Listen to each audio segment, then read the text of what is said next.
रक्तदान किया।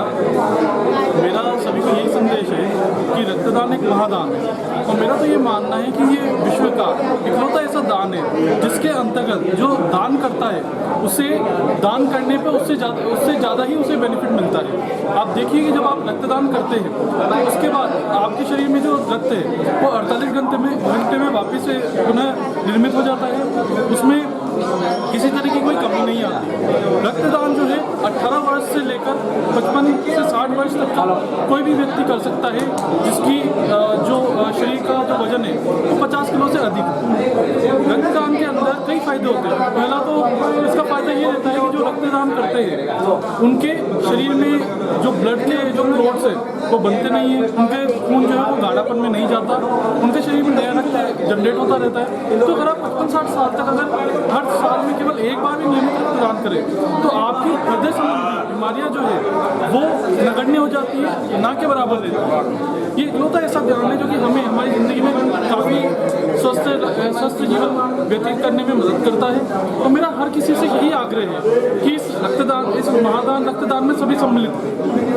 मेरा हर किसी से ये आग्रह है कि कई लोग जो सड़कों पे खून बहाने की बात करते हैं वो सड़कों पे खून बहाने की वजह हमारे रक्त शिविरों और ब्लड बैंकों में खून को जमा करवाएं, ताकि कई व्यक्ति जो हमारे साल में हजारों व्यक्ति जो कि खून की कमी की वजह से यमलोक से दार जाते हैं उनको यमलोक से दारने से हम बचा सके। मेरा सबसे यही निवेदन है। जय हिंद, वंदे मातरम।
आज विद्या भारती के तत्वावधान में पूर्व छात्र परिषद के द्वारा सभी पूर्व छात्रों ने ये संकल्प लिया कि समाज के लिए, देश के लिए कुछ करें और इसलिए दीपावली के अवसर पर एक रक्तदान का कार्यक्रम उसमें सभी पूर्व छात्र मिले और समाज के लिए कुछ करने का भाव देश में युवाओं के अंदर पैदा करें। तो इस संकल्प के साथ यहाँ पर रक्तदान के कार्यक्रम से इस कार्यक्रम को किया गया। इसमें पवन प्रजापति जी, लोकेंद्र सिंह जी, प्रमोद जी, विनोद जी और बाकी सभी, महेंद्र जी, तेजराज जी और महेंद्र जी, बाकी सभी कार्यकर्ताओं के द्वारा, मित्रों के द्वारा, साथ में पढ़े हुए मित्रों के द्वारा ये काम किया गया। ये भानु प्रताप जी और बाकी सभी मित्र इस काम को कर रहे हैं और अगली बार ये क्रमिक रूप से बढ़ता जाएगा। समाज में सकारात्मक संदेश देते हुए जो छात्र कल का नहीं आज का नागरिक है, इस संकल्प को पूरा करने की दृष्टि से आज से जो इन्होंने ये चिंगारी जलाई है ये आगे मशाल बनेगी और सभी छात्र इसमें जुड़ते हुए समाज के लिए कुछ करने के संकल्प के साथ आगे काम करते रहेंगे। जय श्री राम। विद्या भारती के छात्रों द्वारा प्रथम प्रयास रक्तदान कार्यक्रम तय किया गया, जिसमें हमारे विद्या भारती के समस्त छात्र पवन, महेंद्र, विनोद हमारी टीम ने अथक प्रयास के तहत लगभग हमने 55 यूनिट रक्तदान का कार्यक्रम रखा था। वो लगभग हमारा सफल हो गया और हम आगे आशा रखते हैं कि इस कार्यक्रम को और अधिक से अधिक दृढ़तापूर्वक आगे बढ़ाएं। ठीक।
मैं आमंत्रित करता हूँ विद्या भारती भारत माता सर्वव्यापी सर्वभौम पूर्व छात्र स्नेह मिलन समारोह के निमित्त आए हुए हमारे मंचस्थ अतिथि और सभी पूर्व छात्र भैया और बहन, हर वर्ष विद्या भारती के द्वारा पूर्व छात्र स्नेह मिलन कार्यक्रम आयोजित किया जाता है। इस वर्ष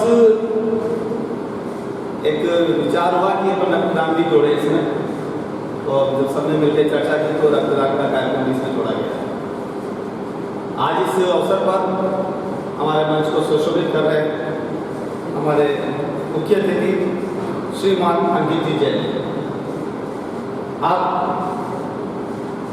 मेरे बाईं ओर से तृतीय आसन पर विराजमान है। विद्या भारती के पूर्व छात्र हैं। आदर्श विद्या मंदिर जयपुर में आपने जय जवान कॉलोनी जो विद्यालय उसमें पढ़ाई की है, उसके बाद फिर आदर्श विद्या मंदिर मानसरोवर में आपने विद्या भारती में शिक्षा ग्रहण की।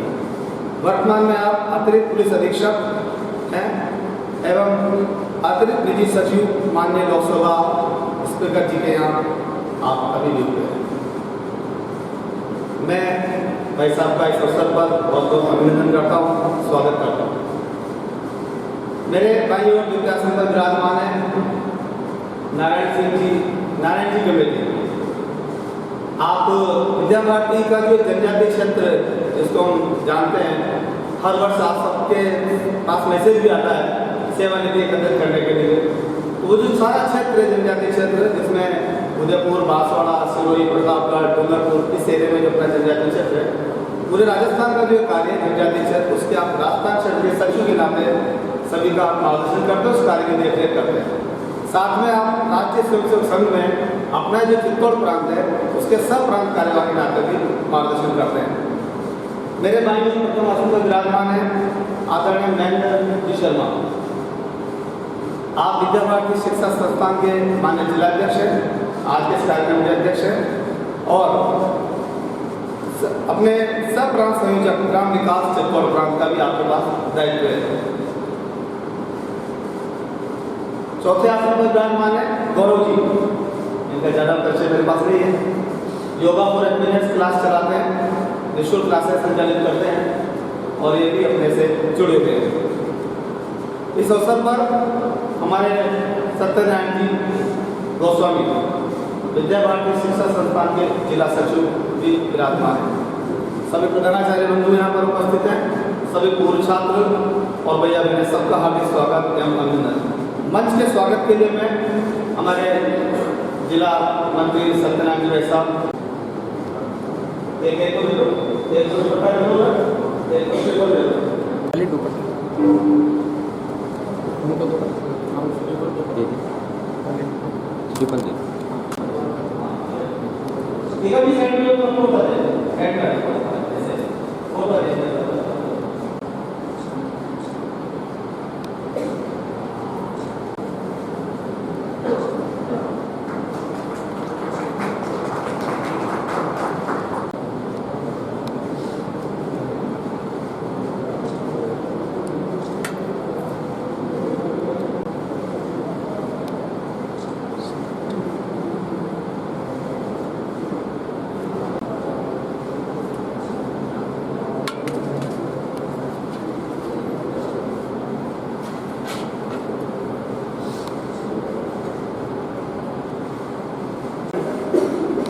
कार्यक्रम को आगे बढ़ाते हुए मैं काव्य गीत के लिए पूर्व छात्र बहन को आमंत्रित करता हूँ, वो आए और अपना काव्य गीत प्रस्तुत करें।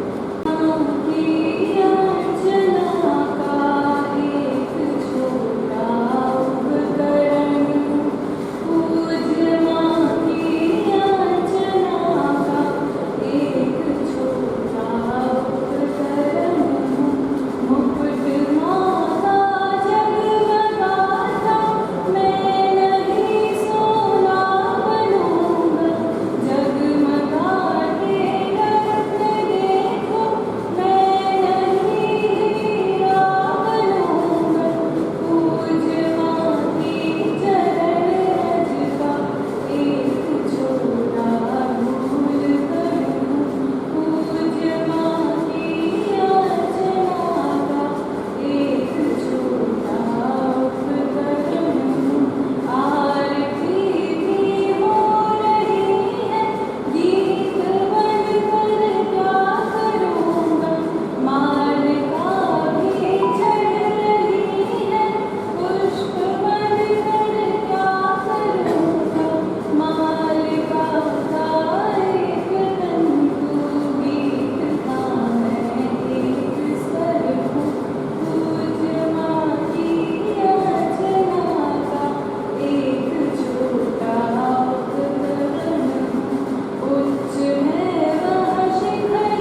छात्र छात्रा रहे हैं उनको जोड़ने के लिए विद्यावार्ती द्वारा एक कार्यक्रम हर वर्ष आयोजित किया जाता है।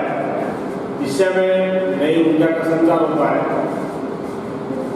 और हमारा मूल्य है समगतत्वम समवदत्वम समोपनाची जानता देवा भागीयता पूर्वक संजानानाम उपासते, साथ चले साथ बोले। इसी प्रकार से व्यवहार करते हुए हमारे पूर्वज देवता चल रहे हैं। मैं इस कार्यक्रम के बाद आमंत्रित करता हूँ आदरणीय मुख्यमंत्री जी को, आदरणीय अंकित जैन साहब को बुलाए। गुरुजियों को मैं प्रणाम, गुरुजियों को मैं प्रणाम और मेरे भाई बहन जो यहाँ पर बैठे हैं सभी को प्रणाम, वंदे मातरम। आज 2005 का पास आउट हूँ मैं आदर्श मंदिर मानसरोवर से। 2005 के बाद आज बहुत साल बाद, लगभग 20 साल हो गए उस बात को। 20 साल बाद प्रार्थना लगभग भूल चुका हूँ, धुन याद रही है और धीरे धीरे लगा कि बहुत सारी जो ऊपर परत जम रही है जो खोलने की जरूरत है और चीज़ों को वापस, क्योंकि जब भी मैं विद्यालय यहाँ पे मेरा कैसे आना हुआ मैं बताता हूँ। पिछले साल 2 साल पहले मैं केशवराय पाटन में डिप्टी एसपी के पद पर था। फोन अगर बंद करें तो कर लें, ज़्यादा आप डिप्टी एसपी के पद पर पदस्थापित था, क्योंकि फोन चालू रहते हैं तो फिर थोड़ा मन से बोलने में दिक्कत आती है। फोन बंद रहते हैं तो आप मन से बोल रहे हैं। तो डिप्टी एसपी के पद पर पदस्थापित था तो एक परीक्षा थी यहाँ पर, सरकारी परीक्षा जो होती है वो परीक्षा थी आरबीसी एग्जाम। तो 4-5 सेंटर थे मेरे को चेक करने के लिए। एक सेंटर था आदर्श नाम का होता, तो मेरे साथ एक आदेश थे जो नैनवा लग रहे थे उसमें। उस दिन सौभाग्य की बात थी कि वो और मैं दोनों ही, हम दोनों ही जयपुर से, हम दोनों को कभी नहीं मिले, लेकिन और पहली बार ही हम उस दिन मिले थे। तो शत्रुघ्न जी नाम का उनका, शत्रुघ्न ने कहा कि मैं अपन स्कूल में चलते हैं। मैंने क्यों? कहते मैं यहाँ से पढ़ा हूँ। मैंने बूंदी से नहीं जयपुर से। मैंने कहा मैं भी यहाँ से पढ़ा हूँ। फिर हम यहाँ आए तो हमारे बड़े गुरु जी मिले, महेंद्र जी से बात हुई। बड़ा अच्छा लगा कि बहुत अच्छा तरीके से आपका विद्यालय बैठे। फिर मैंने पूछा किसी महेंद्र भाई साहब से कि इतना अच्छा मेंटेन कैसे है। उन्होंने एक अच्छी बात बताई कि यहाँ के पूर्व छात्र हैं वो ही इसको अपने हिसाब से जो व्यवस्था बैठती है करते रहते हैं और कुछ ना कुछ चलता रहता है। शायद उस टाइम एक हॉल बन रहा था सबके आप शायद पूरा, तो बड़ी अच्छी बात लगी कि मैंने कहा अच्छी चीज़ है कि जो एक ऋण है हमारे ऊपर, उससे वो ऋण तो कभी नहीं हो सकता अपन कोई भी, लेकिन एक प्रयास तो कर रहे हैं, ये बहुत बड़ी बात है। उस चीज़ से ऋण होने का प्रयास करना ही बहुत बड़ी बात है। तो वही विद्यालय है जहाँ पे सुबह आते ही 1 घंटे की प्रार्थना से उस समय तो मन बड़ा हृदय विदारक स्थिति रहती है यार। 1 घंटे की प्रार्थना में सीधा बैठना कैसे होगा, तो हमने टेक्निक अपनाई उस समय यार यहाँ बैठने थे कि यहाँ बैठ जाए। तो उस चक्कर में ढोलक बजाना सीखा पहले कि ढोलक बजाने वाले को पीछे सहारा मिलता है। उस समय आप पता मिलता नहीं मिलता, हम जो ढोलक बजाते तो पीछे सहारा लेके बैठ सकता था। बोले 1 घंटे बैठना पड़ेगा, तो सहारा लेके बैठना ज़्यादा आसान है। तो ढोलक, मंजीरा और चिमटा भी होता था उस टाइम और एक बेलन हुआ करता था। सब चीज़ सीख ली। मैंने कहा अगर कोई कॉम्पिटिशन में आ जाए तो साइड हो जाए फटाफट, लेकिन यहाँ नहीं जाए वहीं बैठे रहे हमने। फिर पूरा प्रयास किया, पूरी सारी प्रार्थना याद करी। तो एक छोटा सा गीत मुझे आज याद आ रहा है जो शायद उस समय का था और आज कितना चरितार्थ होता है वो गीत। मैं कई बार आपके यहाँ होता होगा, सब जगह कोई गीत होते थे। निर्माणों के पावन युग में हम चरित्र निर्माण न भूलें, स्वार्थ साधना की आंधी में वसुधा का कल्याण न भूलें। माना अगम अगाध सिंधु है, संघर्षों का पार नहीं है, किंतु डूबना मझधारों के साहस को स्वीकार नहीं है। जटिल समस्या सुलझाने को नूतन अनुसंधान न भूले, निर्माणों के पावन युग में हम चरित्र निर्माण न भूलें। धन्यवाद। इसमें एक लाइन थी शिक्षा आधार नहीं, तो ये मैं जब RS की परीक्षा में पास करी, तो RS की परीक्षा को पास करने से जस्ट पहले इंटरव्यू का दौर होता है। इंटरव्यू में हमारा अजमेर इंटरव्यू होता है, अजमेर इंटरव्यू देने गए तो मैं चाहता था कि मेरे से ये पूछा जाए कि आप किस विद्यालय में पढ़े, क्योंकि 12 साल एक विद्यालय में पढ़ते हैं तो उसके बारे में सब कुछ जानते हैं लगभग कि क्या रुचि करते हैं, क्या नहीं करते, क्या सब चीज़ होती है। तो कहीं ना कहीं और इंटरव्यू आप लोग सभी इस दौर से जुड़े होंगे कि आदमी जहाँ घुमाना चाहे घूम जाता है अगर आपका भाग्य ठीक होगी। मेरा भाग्य ठीक था, तो उन्होंने पूछा कि आपके आदर्श कौन है। मैंने कहा देखो आप घर की बात बताओ, आदर्श आदमी क्या करता है इंटरव्यू से पहले एक बार आओ, उससे पहले हो सकता है भगत सिंह हो, ये एक जोश होता है तो आदमी को भगत सिंह आदर्श होना बहुत स्वाभाविक है।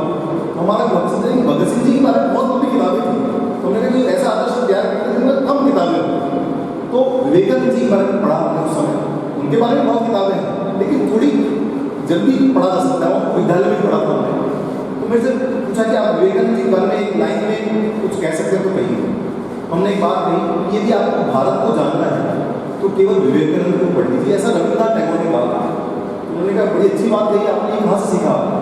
तुरंत बात कही मैंने कि मैं आदर्श शुद्ध मंदिर से पढ़ा हूँ, बस मैं चाहता ही बात आता है। तुरंत उन्होंने कहा अच्छा आदर्श शुद्ध मंदिर और बाकी विद्यालयों में क्या अंतर है? तो मेरे को जवाब आज भी याद है। तो जवाब मतलब मेरे इंटरव्यू में 100 में से 70 नंबर है उस समय, तो 70 में से जो 20 नंबर है कहीं पूरे नंबर आदर्श शुद्ध मंदिर के हैं, लेकिन 20 नंबर तो पूरे पूरे यूँ आ गए। उन्होंने कहा क्या अंतर है? मैंने कहा एक अंतर है सर, हमारे जो गुरुजी हैं वो हमारे घर पे आते संपर्क करते, तो मेरी मानसिक स्थिति क्या है, मेरी आर्थिक स्थिति क्या है, मेरी पारिवारिक स्थिति क्या है, उसको समझते हैं। अगले दिन विद्यालय जाते हैं, उनके दिमाग में बात रहती है अंकित है आर्थिक रूप से इतना सक्षम नहीं है, तो कल को जो कोई अपन कहीं दान करना है, कहीं बाढ़ आई थी गुजरात की, उसमें तो अंकित से थोड़ा कम के लिए कहते हैं, कहीं उसको बुरा नहीं होता है। एक बहुत बड़ी चीज़ जो मुझे लगता नहीं किसी विद्यालय में सोचता भी होगा कि ऐसा संभव है कि गुरुजी हर महीने या 2-3 महीने में जब भी संपर्क करने घर जा रहे हैं, यहाँ की शायद भी होती है मेरे हिसाब से। तो दूसरी क्या चीज़ थी कि हमारी ही डायरी ऐसी है जिनमें ये लिखा है कि प्रातः वंदन करता है हाँ या ना, सायं वंदन करता है हाँ या ना।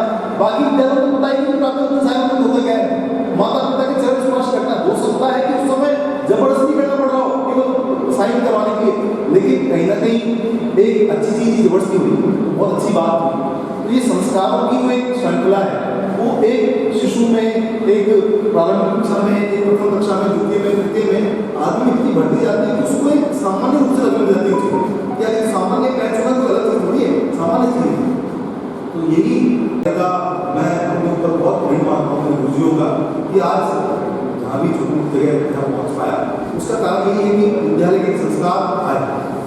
और मैं कृष्णा पाटन निकेश में रहा लगभग 1 साल में रहा, उससे पहले जा रहे तो देव की माँ ने एक सवाल कहा कि भगवान आप तो भगवान थे, एक आशीर्वाद देते हो मेरे को फ्री करा देते वीडियो से, कम से कम मैं आपकी माँ हूँ, मेरा ये पिता है, हम तो फ्री हो जाते हैं। भगवान ने एक बड़ी अच्छी बात मुस्कुरा के कही जो हम सभी के लिए, मुझे भी सीखने की बात है और हम सभी को सीखने की चीज़ है इसमें। भगवान ने कहा माँ तुझे तो याद नहीं होगा पर मुझे याद है कि पिछले युग में जब मैं राम था तो कैकेयी थी, तूने 14 साल का एक किसी भी मोह से, क्रोध से, लालच से एक राम को वनवास दिया था 14 साल, तो तुझे कहीं ना कहीं तो भोगना ही था। तो अब तेरे 14 साल पूरे हो गए हैं तो तूने भोग लिया है, मैं अपन कर्मों से फ्री हो गए। तो माँ ने कहा कि यशोदा कहते वो कौशल्या थी इसने बिना किसी कारण के 14 साल अपने पुत्र से अलग रही, तो मुझे उसका कर्ज तो चुकाना था। तो कहीं ना कहीं प्रक्रिया है, कर्मों से भगवान के माता पिता नहीं बच पा रहे हैं तो फिर हम क्या बच पाएंगे। तो मुझे एक सबसे ज़्यादा जो चीज़ मजबूर करती है देख सोचने को कि मैं कहती हूँ खड़ो जा रवाना हो जाए ऐसे, अरे कैसे रवाना हो जाए, वो परिवार की मेरे पास परिवार लेकर आएगा तभी तो उसकी चीज़ सुनाई होगी। तो ये सब चीज़ें अपन मैं भी और हम सभी अपने जीवन में प्रयास करेंगी अपने जो संस्कार है विद्या मंदिर के पूरी तरह समाहित हो, और वैसे हम सभी करते होंगे, मुझसे बहुत ज़्यादा करते होंगे, ये मेरी पूरी आशा भी है और मैं सोचता हूँ कि सभी ज़्यादा करते होंगे। तो कोशिश करें जिस भी अपन फील्ड में है हमेशा ये चीज़ झलकती रहे कि नहीं ये विद्या मंदिर के साथ रहे। तो कहीं ना कहीं और मेरा जुड़ाव हमेशा मेरे स्कूल से, मेरे विद्यालय, चाहे आप मानसपुर विद्यालय में जाना नहीं हो पाता क्योंकि जयपुर जाना नहीं पता था, लेकिन एक महेंद्र जी वैसे मेरे पास परसों पहले रोज फोन आया था कि आप आ जाओ घर। मैंने कहा आने की तो मेरी बहुत इच्छा है, लेकिन बहुत साल हो गए मुझे घर गए हुए दिवाली में, क्योंकि आज से पहले हमारी नौकरी ऐसी थी कि दिवाली वहीं करनी पड़ती थी जहाँ पोस्ट होती थी। मैंने इस बार चैतन्य ने हिलोरे लिखा, जहाँ ये तरुणाई बड़ा अच्छा गीत था, तो उसकी 2 लाइन गा के मैं बात करूँगा। नव चैतन्य हिलोरे लेता, नव चैतन्य हिलोरे लेता, जागती है तरुणाई, जागती है तरुणाई। हिंदू राष्ट्र निज दिव्य रूप में उठा उन्हें अंगड़ाई, जागती है तरुणाई। मुट्ठी भर आक्रांताओं ने अनगिन अत्याचार किए, आत्मशून्य दिग्भ्रमित हमी ने उन्हें कई उपहार दिए। विदेशियों की चाल न समझे, लड़े मरे भाई भाई, जागती है तरुणाई। धन्यवाद। भाई बहनों, लगभग मैं 12 साल से स्कूल में पढ़ा हूँ। लगभग मैं इस स्कूल में 12 साल पढ़ा हूँ। शुरू से लेकर आज तक मेरी पढ़ाई यहाँ तक की स्कूल में सभी सुबह से लेकर शाम तक जो भी अपन रूटीन में करते हैं कार्यक्रम, मेरे गुरुदेव से सीखा है।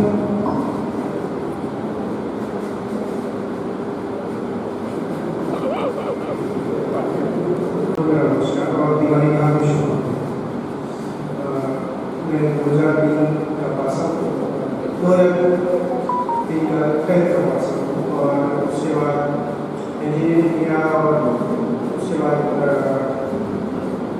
बेंगलोर, हैदराबाद, पुणे इंजीनियरिंग के क्षेत्र में कार्य कर रहा हूँ IT में। मुझे यहाँ बहुत अच्छा लगा। इसी साल मुझे किसी ग्रुप में ऐड किया, मैं कुछ मित्रों के प्रोग्राम में लोग के अंदर है, कुछ भी लोगों ने, और मुझे पता लगा अच्छा प्रोग्राम होता है, तो काफ़ी अच्छा प्रयास है जिससे लोग से मिलना होता है। और मुझे सबसे अच्छी चीज़ यहाँ पे जो मैंने सीखी बचपन में, विद्यावादी और RSS की चीज़ें, वो मुझे अभी प्रभावित कर रही है। और मैं ये सोचता हूँ कि RSS से कैसे जुड़ सकता हूँ, या विद्यावादी की चीज़ों से कैसे जुड़ सकता हूँ।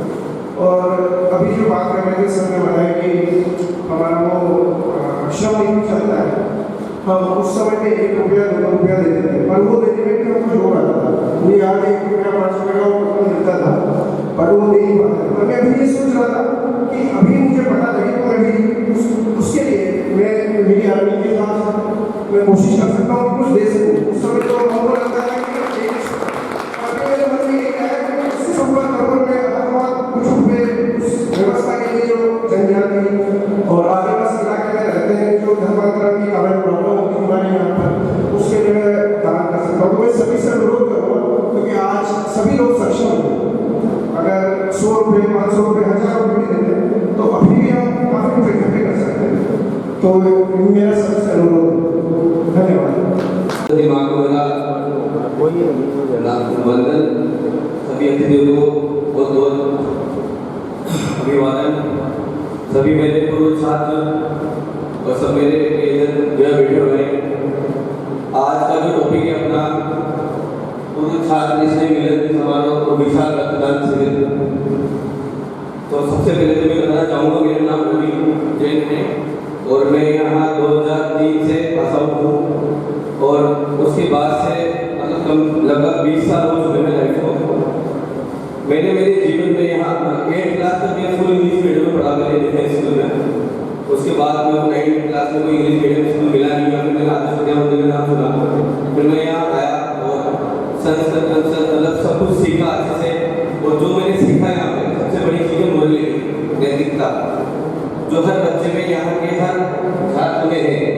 मतलब नैतिकता ही जीवन का मूल आधार मानता हूँ मैं मेरे जीवन को। जो आज मैंने जिसके बदले में खड़ा हुआ, नैतिकता ही सब कुछ है।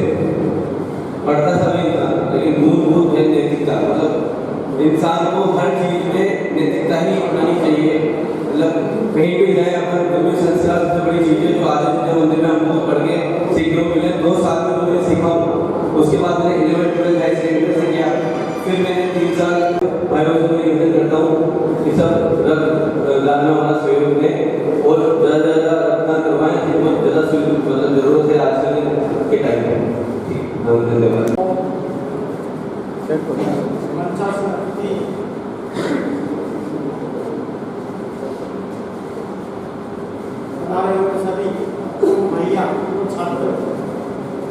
पहले आचार्य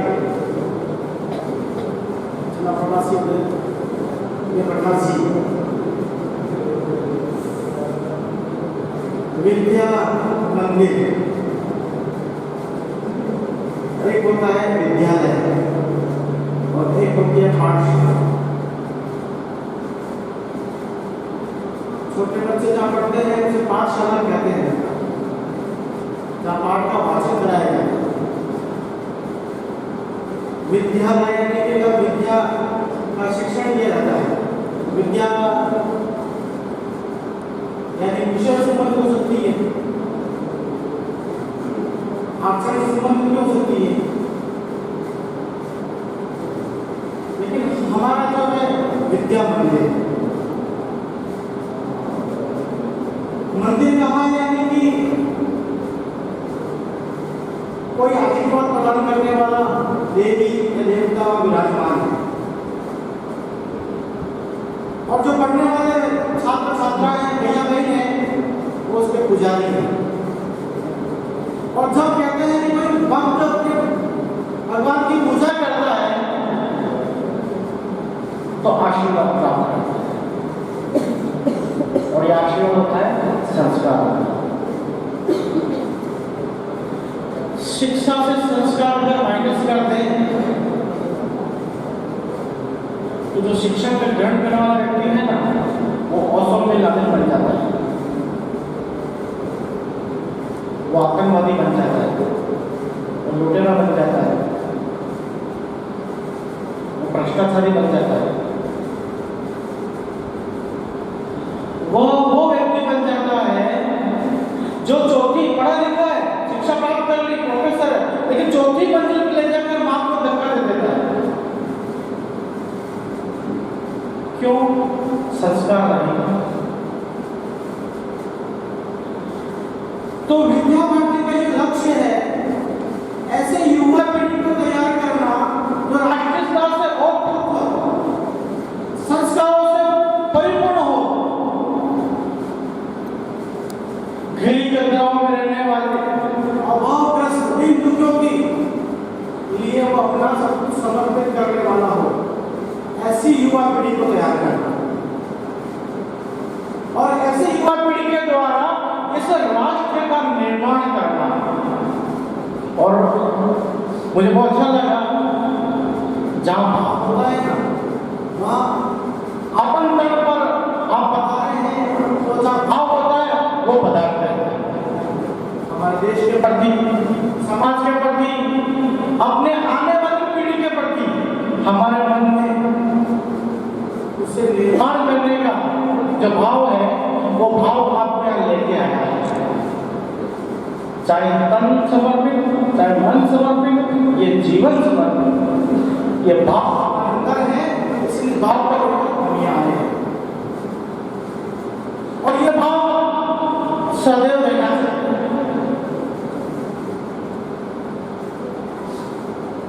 अभी विजयदशमी पर सरसंघचालक जी का उद्बोधन हुआ, पूरे देश को आह्वान किया। क्या बात है? राष्ट्र सुरक्षा। क्या है राष्ट्र सुरक्षा? अभी अंकित जी जो हमारे पूर्व छात्र हैं, मंचासन अतिथि हैं, उन्होंने गीत गाया, विदेशियों की चाल न समझे, लड़े मरे भारत बने। जब अंग्रेज यहाँ से गए थे तो उनको जाने में बड़ा कष्ट हुआ था, जिस कारण वो कसम खा के गए थे इसे भारत में टुकड़े टुकड़े करेंगे और पूरा देश पर राज करेंगे। इसलिए मैं आज भी कहता हूँ, हम स्वतंत्र हुए, हम स्वाधीन हुए,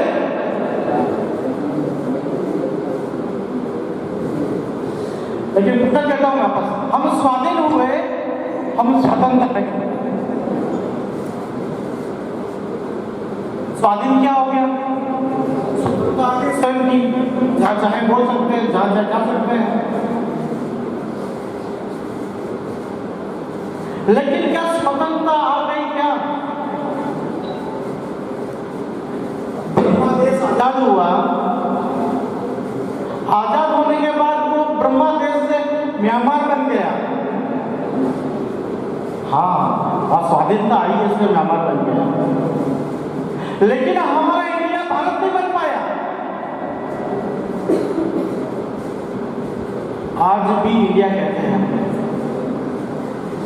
कैसे मान लें? आज भी हमारी नई शिक्षा नीति को प्रारंभ करने में पसीने आ रहे हैं। 2020 से लागू हो गई है, आज 2000 क्या चल रहा है 24 से लागू नहीं। जिस संस्कारों को लेकर ये संस्कार शिक्षा नीति लागू की गई, लेकिन पूर्ण सफलता नहीं। मैं कहता हूँ, हमारे पूर्वज भी कहते हैं, हम कुछ जो महापुरुष हैं अभी वर्तमान में भी कहते हैं, 2014 से भारत का अमृत काल शुरू हुआ, और मैं सब आप लोगों को बहुत बहुत साधुवाद देता हूँ। और आप लोग बहुत बहुत भाग्यशाली हैं, बहुत भाग्यशाली हैं। इस अमृत काल में आपका जन्म हुआ, इस अमृत काल को अपनी आंखों से देख रहे हैं। इस अमृत काल को पाने के लिए जिन्होंने अपने शहादत दे दी, अपना बलिदान दे दिया, वो देख नहीं पा रहे हैं अमृत काल को। सपने पूरे होते, क्या सपने देखे थे हमने? ये राम मंदिर कब बनेगा? जब वो दृश्य था कि भगवान श्री राम का प्राण प्रतिष्ठा प्रारंभ होने वाली थी, जो आंखों पर पट्टी बांधी गई थी, पर्दा लगाया गया था, दर्शन होने वाले हैं। जो प्रत्यक्ष पहुंच पाए वो तो बहुत बहुत साधुवाद, उनको तो वो तो बहुत भाग्यशाली हैं। जो नहीं पहुंच पाए वो टीवी के सामने बैठे थे, घरों में पूजा अर्चना कर रहे थे और भावपूर्ण हो रहे थे। और जिस प्रकार से प्राण प्रतिष्ठा हुई, दर्शन हुए, घर में बैठे लोग रो रहे हैं। दादाजी की आंखों में आंसू है, दादी की आंखों में आंसू है। बच्चा देख रहा, दादाजी क्यों रो रहे हैं? भगवान अब घर में आए हैं। उस दिन दीपावली मनाई गई। और मैंने आप बहुत भाग्यशाली क्यों है कि ये दृश्य हमने अपनी आंखों से देखा। कितनी पूजा और कल दीपावली मनाई, परसों दीपावली मनाई। ये भी एक बहुत ऐसा क्षण है जब एक वर्ष में 3 बार दीपावली मनाई गई। और ये जो भाग्य है, इससे बड़ा और क्या होगा?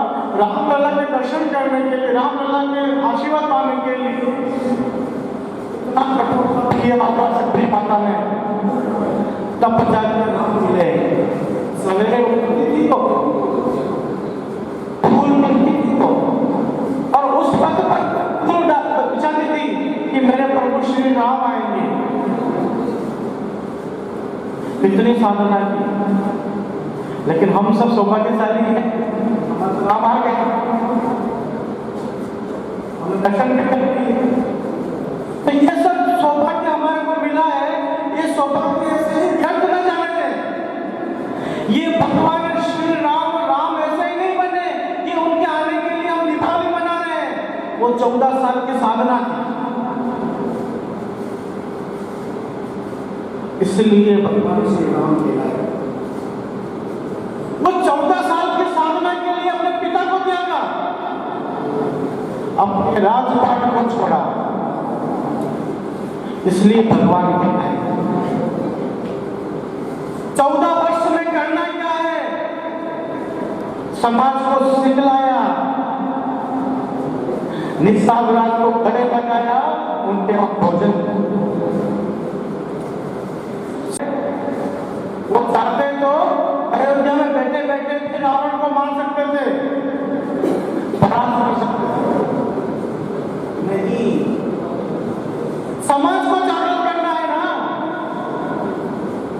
समाज का आत्मबल बढ़ाना है ना। आप पथराव हो गए, कहीं किसी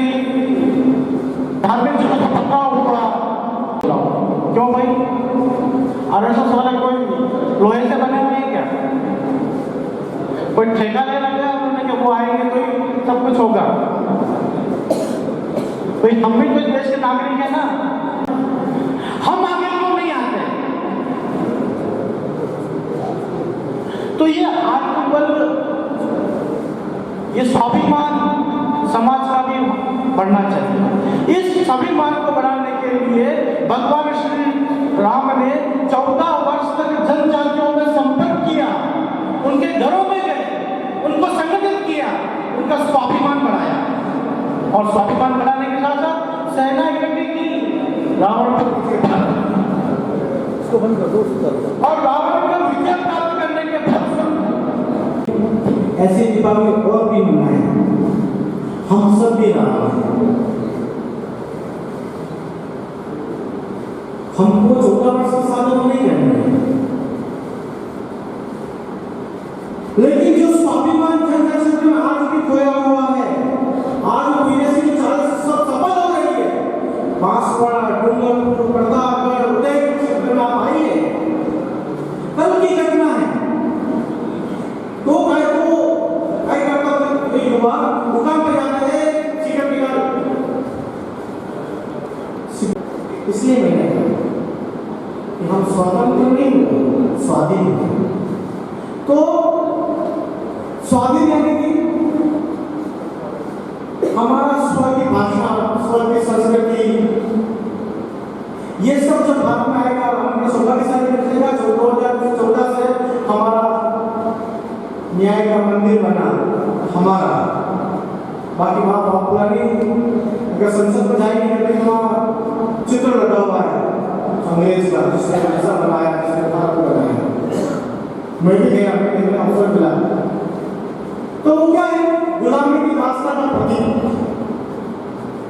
हमारे संस्कृति के जितने भी केंद्र हैं, आज हमारे आंखों के सामने उनका चमत्कार हुआ है। चाहे उज्जैन का हो, चाहे काशी विश्वनाथ हो, चाहे कैलाशेश्वर हो, या और बहुत सारे मंदिर हो। तो ये सब क्या है? ये सब है इस समृद्ध काल में भी विश्व बनाने का काम कर रहे हैं जनजाति क्षेत्र में बाहरी शक्तियां। समान हिंदुओं में हमको मिल रहा है, हमको मिल रहा है, हम चाहते हैं वो वैसा बात है। घर में स्थिति नहीं खाने पीने की, दाल बाटी बनेगी, दाल बाटी बनने तो घी भी लगेगा, तो वो घी भी क्या है? घी आएगा तो कम से कम 200 रुपए की आता है, पाव भाजी कैसे बनानी है? तो वो सब किसके लिए कर रहे हैं? जो अतिथि आया, अतिथि को विद्या भारती कहा जाता है, और विद्या भारती क्या करना चाहता है तो उसको भी डर लगता है, कैसे पत्थर नहीं होता है। और कल में देख रहा था दृश्य में भगवान श्री राम सुदामा को आशीर्वाद दे रहे हैं कि इस पृथ्वी लोक में तुम्हारा जीवन पूर्ण होने के पश्चात तुम मेरे साथ वैकुंठ धाम में रह सकते हो। कितना आशीर्वाद दे दिया। तो जो भगवान श्री राम ने सिखाया है, जिनको गले लगाना है, भगवान श्री राम ने, कृष्ण ने, हमने उनको दूर कर दिया, और दूर करने के कारण वो हमारे विपक्ष के बारे में हमारे सामने खड़े हो गए हैं। हमारे ही खाना बना लिया क्या? अभी कौन से करिए? अभी नहीं बनाया, बता दिया। और इनको ये घर में बैठे हुए हैं, खाना बनाने वाला भाई बेटा पूछ रहा कौन से? कितनी दुनिया आ गई इस दुर्भाग्य का। भाई कहाँ जा रही है, भैया कहाँ जा रहा है, क्या काम कर रहा है? जो आपसी संवाद है वो संवाद समाप्त हो गए, और जो घटनाएं घट जाती है तब क्या करना, ऐसा कैसा हो गया? और ये अच्छे संस्कार परिवार में, अच्छा संस्कार में, अच्छा स्वधर्म में बताई गई है, स्वभाषा, संस्कृति आदि, और नागरिक कर्तव्य। मैं किस कमरे में करता हूँ, कमरे से निकलता हूँ, लाइट जल रही है, पंखा चल रहा है, तो क्या अपना कर्तव्य निभा रहा हूँ? मैं किसी भी समाज के साथ घूमता हूँ, लघुशंका करता हूँ, नहीं करता हूँ, क्या नागरिक कर्तव्य है क्या? मैं किसी भी सरकारी संपत्ति को तोड़ता हूँ, क्या नागरिक कर्तव्य है क्या? मैं भोजन करते वक्त सामने वाला पास बैठा हुआ है, वो भोजन कर रहा है और मैं हाथ धो रहा हूँ, तो नागरिक शिष्टाचार है क्या? छोटी छोटी बातों का ध्यान रखना, मेरे घर में किसी का आयु नहीं हो रहा, मेरे घर में किसी का, तो ऐसी बातों का ध्यान रखते हुए ये पंचप्राण और अध्ययन अपने शहर में जो बताया गया है, ऐसे विकट स्थिति में आज गुजर रहा है, हम सभी लोग मिलजुल कर सामाजिक समस्या अपनाकर अगर हम काम करेंगे, मैं समझता हूँ कि आने वाला भविष्य हमारे हाथों में है। और आप लोग पूर्व छात्र नहीं है, पूर्व में उगने वाला सूरज है, जिस सूरज के कारण पर्यावरण सुरक्षित रहता है, संस्कृति सुरक्षित रहती है। इसलिए इस कार्यक्रम के अंत में आप सबको मन में संकल्प लीजिए, इस भारत माता के लिए जीवन पुष्प चढ़ा चरण में मांगे मातृभूमि से देवा तेरा वेदो अमर रहेगा, हम दिन चाल रहेगा रहे।